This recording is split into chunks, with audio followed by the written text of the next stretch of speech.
HRJDU news पर ताज़ा तरीन अपडेट्स और खबरों का सिलसिला जारी है। अभी रुख करते हैं सेवन शरीफ का, जहाँ HRJDU न्यूज़ की रिपोर्टर शकील अहमद चन्ना के मुताबिक Syed Abdullah Shah institute of medical science में सिंधी एकता डे के हवाले से ब्लड कैंप का इनकाद किया गया। ब्लड कैंप पर डायरेक्टर मोइनुद्दीन सिद्दीकी ने ब्लड का अतिया देकर कैंप का इफ्तिताह किया। ब्लड कैंप पर अकाउंट अफसर सैयद ज़ीशान हैदर शाह, एडमैन बाबर हुसैन लोड़ाई समेत डॉक्टर्स और पैरामेडिकल स्टाफ भी मौजूद थे। ब्लड कैंप पर बड़ी तादाद में आवाम की आमद जारी। ब्लड का अतिया देने का सिलसिला जारी। ब्लड कैंप शाम 4 बजे तक जारी रहेगा। डॉक्टर मोइनुद्दीन सिद्दीकी की मीडिया से गुफ्तगू।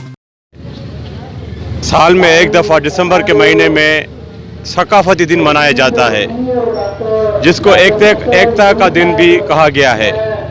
इस दिन पे हम कौमी लिबास पहनते हैं, अजरक टोपी पहनते हैं, रैलीज निकालते हैं और कौमी तराने बजाते हैं।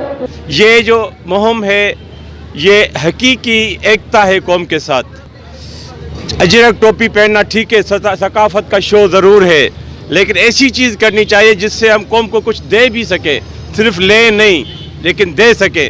तो इस मुहिम का हमने आगाज़ किया है इस उम्मीद के साथ कि हमारा जो मैसेज है कि खून के अतिये के लिए लोगों को अट्रैक्ट करें, ये मैसेज हमारी आपकी तवज्जो से फ्लोट होगा, वायरल होगा और ज़्यादा से ज़्यादा तरीके से लोग इस मुहिम में हिस्सा लेंगे। और मेरी ये भी उम्मीद है कि आइंदा जब भी एकता का दिन होगा, हम तो अपनी तरफ से ये एक्टिविटी ज़रूर करेंगे, लेकिन पूरी सिंध में अगर इस मुहिम को लोग फॉलो करेंगे तो यकीनन ये है कि कौम के लिए बहुत बड़ी contribution. Ali Jafri Solangi, HRJDU news, Hyderabad.